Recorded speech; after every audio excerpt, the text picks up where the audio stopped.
La maison de la Beurrière a été bâtie en 1870. Elle se dresse au numéro 16 de la rue du Mâchicoulis et est l'une des maisons traditionnelles les plus représentatives de l'ancien quartier des Marins. Au rez-de-chaussée, la pièce de devant est la pièce principale.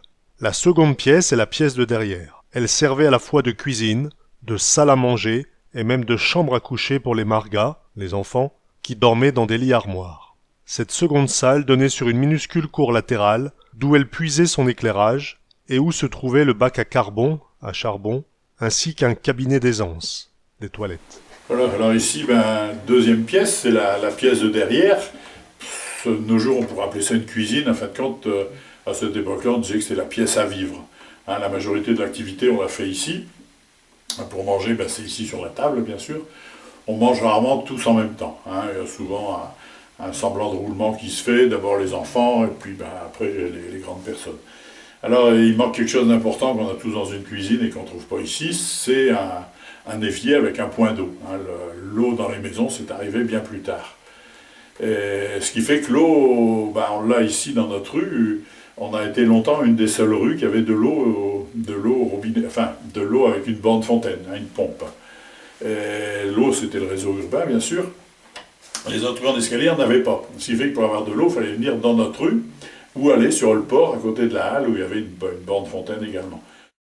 Les margas de Boulogne allaient chercher l'eau à la petite pompe en courant.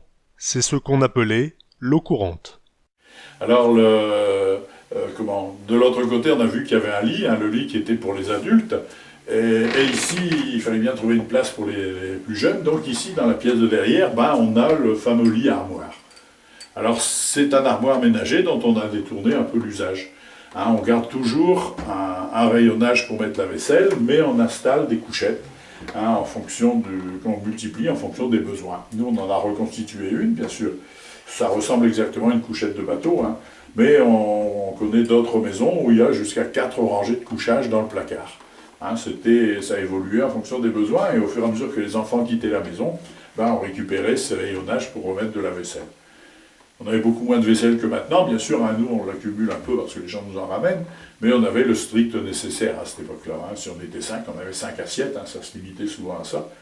Et puis on nous dit aussi que quand il n'y a plus de couchettes installées parce que tout le monde avait quitté la maison, si le petit mousse revenait le soir, on enlevait la vaisselle, on la mettait sur la table, on mettait une paillasse sur le rayonnage, le petit mousse faisait passer sa nuit bien sûr sur ce rayonnage, et puis le lendemain, les gens nous disent on roule le paillasse, on remet tout le vaisselle à sa place, on ferme le porte et la maison elle est au rinjaille. Toujours la position de rangement qu'on avait déjà constaté dans la pièce de devant avec le tiroir. Hein, donc voilà l'usage qu'on pouvait en faire de ce placard. Alors on a un bas-flanc qu'on peut relever de la même manière que sur un bateau en mettant une planche supplémentaire si les enfants étaient trop petits. Nous quand on a des scolaires, on en met deux, on les mettait tête bêche, hein, on sait que c'est un usage assez fréquent comme ça. Alors c'est pas très grand, mais selon les maisons, ça pouvait être 10-20 cm plus long et plus large. Mais c'était pas trop un problème à cette époque-là, on avait encore la vieille croyance, on disait il ne faut pas dormir sur le dos, c'est la position du mort, donc ça porte malheur de dormir dans cette position. Hein, ce qui fait qu'on dormait en chien de fusil, ou en position semi-assise, comme c'était la coutume. Et la médecine disait d'ailleurs, ils ont raison de dormir dans cette position, parce que dormir sur le dos, ça provoque l'affaissement de la cage thoracique, et ça nuit au bon développement des hommes. Mais on ajoute plus loin que dans la marine, c'est pas trop gênant, comme ils vont s'oxygéner à l'heure du large en grandissant, tout ça va se réparer. Hein, c'était assez surprenant, la médecine était au niveau qu'elle était à cette époque-là, et on encourageait un petit peu, on n'avait pas trop de solutions d'augmenter les volumes ici, donc on essayait de justifier un peu ça. Bon, bien sûr, quand un troisième garçon vient au monde, quand il est en âge de passer du tiroir au placard, quand vient l'heure de coucher, on retire toutes les petites affaires de la famille. On monte un matelas, on a tendance à le faire en paille ici. Alors c'est les cruches qui datent de la guerre 14. Leur SRD, c'était Supply Ration Département. C'était ce qui était envoyé aux troupes dans les tranchées, et c'était dans le premier temps du whisky, après c'était du rhum. Alors c'était fabriqué en Angleterre, il y avait des poteries qui étaient agréées par le ministère des Armées anglais. Et puis, donc, il y a des quantités fabuleuses d'établis. Alors, ils ont une contenance bien établie, le collet doit avoir une certaine hauteur, hein, tout ça c'est référencé. L'intérieur est vernissé, également celui-ci est craqué, hein, mais l'intérieur est vernissé. Et les troupes, en fin de compte, on s'aperçoit qu'il y en a énormément qui traînent dans toutes les familles, parce que les troupes envoyaient rarement de cette cruche. Hein, d'ailleurs, ils avaient dans les tranchées, SRD, ils l'avaient transformé en shell d'homme, je ne sais plus comment, je voulais dire n'arrive jamais à destination. Et, effectivement, il y en a beaucoup qui étaient détournés avant d'arriver. Alors, les bateaux en empêchaient beaucoup après-guerre. Pas mal de bateaux qui avaient fait naufrage avec ces cruches. Et ces cruches, bien fermées, elles tenaient longtemps. Il y a même un système qui permettait de le porter ici avec une poignée. J'ai un copain qui en a repêché une en 1955 et il dit que le whisky qui était dedans était encore bon. Et on s'aperçoit après qu'en 39-45, les Anglais ont refait ça également. Ces fameuses poteries, toujours les mêmes qui ont été agréées, il y en avait un peu moins. La nuance, c'est qu'à l'intérieur, c'est pas vernissé. C'est ce qui permet de les différencier entre 14 et celles de 39-45. Mais elles sont toujours marquées SRD, hein, c'était une marque presque déposée. Donc dans toutes les familles, il y en avait, hein, ça servait souvent à mettre de l'huile, du vinaigre, de l'huile de vidange. Moi j'en ai vu que de l'huile de vidange dans un garage. Et donc on en a gardé une parce que elle est cassée, mais je l'ai gardée, ça vient de chez mes parents. C'était assez classique, dans toutes les familles on avait ça, après la guerre 14 bien sûr, hein, puisque ces fameuses cruches SRD. Alors il y a des collectionneurs, hein, il y a plusieurs associations qui gèrent ces trucs-là. Ces cruches en grès servaient à contenir de l'alcool, principalement du rhum ou du whisky. SRD signifie Supply Reserve Depot. Cela signifie réserve du dépôt d'alimentation. Cette cruche représente la réserve quotidienne d'un groupe de soldats. Chaque combattant avait droit en théorie à une ration d'alcool par jour. Comme ces cruches remplies d'alcool fort se perdaient souvent pendant leur trajet, les Tommies de la Première Guerre mondiale leur avaient trouvé des surnoms. Destination rarement atteinte, les sergents livrent rarement, rarement livrés, les soldats s'assèchent. En France, dans les années 1870-1920, les brasseurs vendaient la bière, la limonade et les sodas dans des bouteilles à billes fabriquées en Angleterre. Pour ouvrir cette bouteille à billes, un ustensile était fourni pour pousser la bille à l'intérieur, qui cliquettera gentiment lorsque l'on versera la boisson. 2 renfoncements de la bouteille servent à aider le buveur à boire sans être gêné par la bille ainsi retenue. Une bouteille à billes, alors ça contenait de l'eau gazeuse, de la limonade, là c'est le cas, c'est de la limonade je crois, d'après ce qui est marqué, mais c'est peut-être la fabrique. Sinon il y avait de l'eau de sel également. Alors lorsque c'était en position renversée, la bille obstruait le goulot, ce qui fait que ça ne coulait pas. Et puis lorsqu'on voulait verser, si on versait dans le sens normal, la bille refermait le goulot, alors que là on a un épaulement qui permettait de bloquer la bille et de pouvoir verser comme il faut l'eau de sel, ce qui n'avait pas perdu de son pétillant. Et puis après, si jamais elle n'était pas utilisée totalement, on le remettait sur son support comme ça. L'eau, c'est une denrée précieuse qu'on gardait quand même, on utilisait avec parcimonie. Hein. On ne se lavait pas tous les jours, c'était pas dans la notion d'hygiène de l'époque. La notion d'hygiène, c'est quelque chose de relativement récent qui est apparu avec le temps. Et sinon, à cette époque-là, on se lavait, il fallait une raison pour se laver. Alors on ne se lavait pas tous les jours, mais on se lavait le samedi, parce qu'il y avait la messe du dimanche. Ce qui fait qu'à certains endroits, à la campagne, on se lavait quelquefois pour une foire, une grande occasion comme ça. C'était très très longtemps sans se laver. Et il faut dire aussi que la médecine à cette époque-là disait que aller dans l'eau, aussi bien à la mer que se laver, ça faisait pénétrer les miasmes dans le corps. Donc il y avait cet aspect-là qui faisait qu'on ne se lavait pas non plus. Mais la lessive, ici la raison pour se laver, c'était la messe du dimanche. Donc le samedi, le baquet qui servait à faire la lessive dans la rue, tout ça se faisait dans la rue sur le palier, devenait la baignoire. On l'installait ici dans la pièce de derrière, on allait chercher de l'eau, on la faisait chauffer sur la cuisinière qui est là, et on se lavait à tour de rôle. Donc vous voyez, c'était une grosse expédition quand même, il fallait quand même une quantité d'eau relativement importante à faire chauffer, et on se lavait à tour de rôle. Alors dans la marine, on commençait toujours par les plus jeunes, on finissait par les plus âgés bien sûr, les plus jeunes en premier. Alors on ne traînait pas trop longtemps dans l'eau parce que il ne fallait pas la laisser trop refroidir. Tout le monde se lavait dans la même eau, naturellement. On rajoutait quelquefois un petit peu d'eau chaude au milieu. Alors ça, c'était une coutume dans la marine, d'abord les plus jeunes. Alors qu'à la campagne, c'était souvent l'inverse. C'était le maître de maison qui se lavait en premier, et puis les enfants en dernier, et les serviteurs si le maître de maison l'autorisait. C'est de là vient l'expression d'ailleurs jeter le bébé avec l'eau du bain, puisque comme quand tout le monde s'était lavé et qu'on lavait le bébé, on aurait risqué de le jeter tellement l'eau était sale. Alors les plus jeunes, ça les effraie ça, mais c'était quelque chose d'assez courant. Et à un moment donné, d'ailleurs, on disait, en parlant des petits mousses, c'est pour la peine de lui donner des mauvaises habitudes. À se laver régulièrement, entre parenthèses, c'était ça. C'est vrai qu'à bord des bateaux, quand on partait pour 3 semaines ou 6 mois, selon le type de pêche qu'on faisait, on était tout ce temps-là sans se laver, et quelquefois même sans se changer. Ce qui fait que apprendre à un jeune mousse qui allait devenir marin à se laver régulièrement, c'était un peu considéré comme une mauvaise habitude. Alors ça effraie les plus jeunes, bien sûr. Maintenant, on prend 2 bains par jour, quelquefois, quand c'est nécessaire. Mais c'était la coutume comme ça, c'était pas pire que maintenant, tout le monde était logé à la même enseigne. Et puis quelques photos, bien sûr, qui rappellent comment on pouvait se baigner à plusieurs dans une bassine. C'est un copain de ma génération qui m'avait envoyé ça. Alors ça effraie les plus jeunes de ne pas se laver tous les jours, alors ça les effraie. Mais d'un autre côté, quand ils peuvent échapper eux-mêmes à se laver tous les jours, ils échappent. Alors ici, dans cette pièce cette pièce à vivre, c'est là qu'on trouve la cuisinière. Alors la cuisinière, elle est toujours allumée, puisqu'il faut bien faire la cuisine. C'est la seule pièce qui est chauffée en permanence, hiver comme été. Alors on a différents objets, bien sûr, les objets classiques qu'on utilisait, les faitout et tout ça. Et puis un objet assez particulier, qu'on trouvait dans toutes les familles, c'était le fameux gaufrier. Un gaufrier qui fait dire aux enfants quand on leur présente à quoi ça sert, elles nous disent pour attraper des mouches, une tapette à mouches. En fin de compte, ce gaufrier, on lui avait beaucoup d'usage dans la marine, parce que dans la marine, lorsqu'on prenait du pain, au bout de 3 ou 4 jours, avec l'humidité, souvent il commençait à moisir.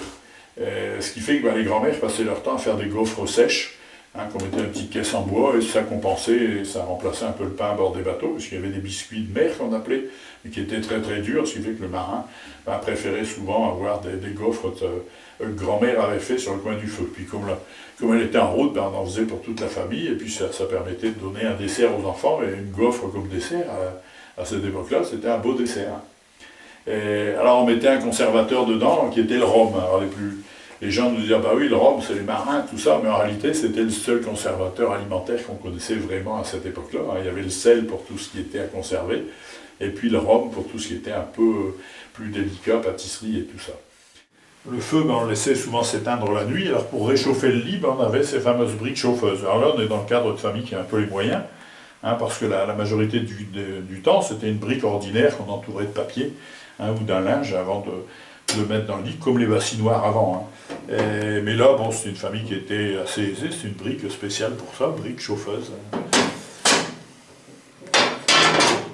Et là, on a un feu qui dispose de ce qu'on appelait un bain-marie. Sur le côté, on a un petit réservoir d'eau, qui contient 5 à 10 litres à peu près. Et comme c'est en contact avec le feu, ça permet d'avoir un peu d'eau chaude ici au robinet. Mais ces bains-maries, ils ne fonctionnaient pas souvent longtemps.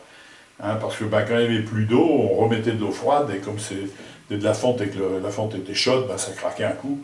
Ce qui fait que le réservoir fuyait. Alors on remplaçait souvent cette partie du bain-marie par du sable ou une mâche chauffante qui permettait d'augmenter la mâche chauffante du feu lui-même. Donc tout ça c'est là-dedans. On s'éclairait à la lampe à pétrole, bien sûr, l'éclairage est arrivé beaucoup plus tard. On a eu d'abord un éclairage au gaz ici, parce que contrairement en ville, on avait peur du gaz de ville. Il y avait d'abord les lampadaires extérieurs qui étaient au gaz de ville, mais à l'intérieur des maisons on avait peur aux explosions, tout ça. Alors que dans la marine, très tôt, on a eu sur les bateaux un éclairage à acétylène, le fameux carbure qu'on appelait, qui a provoqué pas mal de dégâts d'ailleurs, mais ce qui fait que les marins n'avaient pas trop peur du gaz. Et donc, dès qu'ils avaient un peu les moyens, il y avait un éclairage au gaz qui est installé. C'était le cas ici, on a retrouvé les traces d'éclairage au gaz. Sinon, c'était la lampe à pétrole classique, qui intéresse toujours les enfants au même titre que nous étant jeunes, de regarder le plafond, le petit dessin que fait la flamme, le petit mouvement, la partie mouvante qu'on voit sur le plafond, la lumière mouvante de la flamme. Ça intéresse toujours les plus jeunes. Vous voyez que les générations sont toujours attachées aux mêmes choses. Voilà, alors une autre partie importante de la maison, du moins pour le rez-de-chaussée, c'est la cour. Alors la cour, il y a toute une histoire là-dessus parce que les journaux en ont beaucoup parlé. Et bon, il y a eu beaucoup de journaux qui faisaient des polémiques à cette époque-là. Hein, et première trace qu'on voit, c'est lorsqu'on construit la maison en 1870. L'obligation de construction, on dit, on n'aura pas le droit de faire de pièces aveugles. Hein, ça laisse supposer qu'avant, on pouvait faire des pièces sans accès vers l'extérieur, sans lumière vers l'extérieur.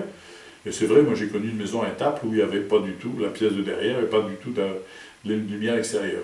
Alors, on oblige donc à faire une cour. Alors cette cour, elle n'est pas très grande, mais elle est pratique. Bon, ça permet d'avoir un petit peu de lumière et puis un rayon de soleil de temps en temps, très peu, puisque ici en bas, au rez-de-chaussée, on n'a pratiquement jamais de soleil.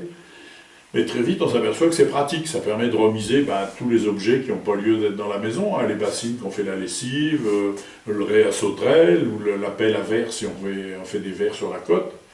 Ça permet d'avoir une petite réserve à charbon. Et puis, gros événement, ça permet d'avoir des toilettes. Alors, ces toilettes, il y a aussi toute une histoire derrière parce que dans les journaux disent, à un moment donné, on s'aperçoit, on dit, la modernité s'installe dans la beurrière, incroyable, il y a des toilettes chez les marins. Alors ce qui nous a incité à rechercher pourquoi on disait incroyable, il y a des toilettes chez les marins. Et c'est vrai qu'ici, on est en ville, on est en zone urbaine, donc on n'a que la superficie de la maison. À la campagne, très tôt, on a eu des toilettes, on avait de l'espace dans le jardin, on faisait des toilettes au fond du jardin souvent, en se souciant d'abord du côté pratique pour les vider, alors qu'on ne se souciait pas du côté confort, je dirais, des usagers, puisque c'était au fond du jardin, donc quand il pleuvait ou la nuit, c'était pas marrant. Et là, on a ces toilettes dans la cour. Alors ces toilettes nous incitaient à rechercher du fait qu'on disait la modernité s'installe dans la beurrière. Et effectivement, en ville, dans la haute ville de Boulogne, mais on s'aperçoit que dans les années 1900, il n'y a pas nécessairement de toilettes dans les maisons. On utilise une pièce ou un paravent, un seau dans une pièce ou derrière un paravent. Alors c'est si vrai que quand on prend la rue de Précy, la rue qui passe devant la cathédrale, elle s'est longtemps appelée la rue des basses chambres. On allait à la chambre pour dormir, et la basse chambre c'était les toilettes, et c'était la seule rue où il y avait des toilettes communes. Et avant de s'appeler comme ça, elle s'appelait la rue des nécessaires de l'abbaye. C'était le seul endroit où les gens allaient faire leurs besoins derrière une haie, pas loin de l'église, pas loin de la cathédrale. Les gens qui venaient au presbytère actuel, qui était une abbaye qui accueillait les pèlerins. Et ici, dans la beurrière, on se retrouve avec des toilettes, puisqu'on a ce petit espace qui est la cour. Et on continue beaucoup d'en parler dans les journaux, parce que la campagne, pour vider les toilettes, on faisait un trou dans le jardin, au printemps, au moment où on fuyait, où on bêchait le jardin. Mais ici, on n'a pas de jardin, pas de terrain vague. Donc le seau qui est en dessous, il faut bien s'en débarrasser régulièrement, on est quand même du monde. Et alors ce seau, on l'appelait le julot. C'est un terme qu'on utilise encore un peu de nos jours selon les régions. Et le jule ou le julot. Alors le julot, il fallait s'en débarrasser, et seule solution qu'on avait, souvent, c'était de le vider dans le dallot, le caniveau qui coulait au milieu des escaliers. Alors on a plein de traces de ça, parce que ça finissait quelquefois au tribunal. Les voisines se bagarraient quelquefois entre elles pour ça, parce que si celle du dessous avait nettoyé son palier pendant que l'autre au-dessus vidait son seau, ça créait des grosses polémiques, bien sûr, des grosses bagarres. Et on retrouve plein d'extraits du tribunal avec des langages quelquefois savoureux qui étaient utilisés à cette époque-là. Et donc ça c'était une solution quand même qui provoquait pas mal de nuisances dans le quartier, mais toutes les eaux résiduelles allaient aussi dans ce fameux dallot quand même. Il y avait quand même un rapport aux odeurs qui n'existe plus de nos jours. On était dans le quartier de la Marine, ça sentait le poisson, ça sentait aussi tout le reste. Et le dernier en bas, vous voyez un peu le résultat. Donc deuxième solution, on allait le jeter dans le port. On traversait la rue, on le jetait dans le port. Et là, en 1870-1880, on a une pétition des maîtres de bateau qui disent qu'ils en ont marre de trouver trop souvent le contenu des julots sur le pont du bateau en arrivant le matin. Donc la ville est amenée à faire des fosses, des égouts où les gens vont jeter leurs seaux. Il y en a deux de faites dans le quartier, une rue du Fort Rouge et une rue tout en haut de la rue de la Baraque de l'Empereur. Donc les matelotes doivent aller jeter le seau régulièrement. Alors on dit que l'appariteur a dû insister beaucoup, l'appariteur c'est un peu le garde champêtre qui est passé dans le quartier, a dû insister beaucoup pour qu'on rassemble les immondices devant les maisons et qu'on jette les seaux dans ces fosses communes. Alors ici on demandait à la voisine si le sien était à jeter, on faisait la route ensemble, on disait on va promener Julot. Hein, c'était une expression quand même plus poétique que la véritable raison. Et puis là-bas, on retrouvait des voisines des autres quartiers, on discutait un petit peu, c'était un peu les potins. Et ce qui fait que d'une corvée au départ, pour la matelote, ça devenait un petit peu un moment où elle s'échappait un peu de son quotidien, parce que le quotidien n'était pas toujours bien marrant, très difficile, hein, beaucoup d'enfants à élever, et puis beaucoup de tâches ménagères et tout ça, beaucoup de choses à gérer dans la famille. Et là, c'était un petit moment de distraction, on disait du mal des voisines, on se racontait un petit peu toutes les nouvelles. Hein, ce qui fait que dans la mémoire populaire, pendant longtemps, on disait, en parlant d'une femme qui disait du mal de ses voisines, on disait oh, celle-là, elle aime pas aller promener Julot. Donc ça n'avait plus de rapport avec le Julot, mais ça voulait dire que toutes les excuses étaient bonnes pour pouvoir cancaner et dire du mal de ses voisines.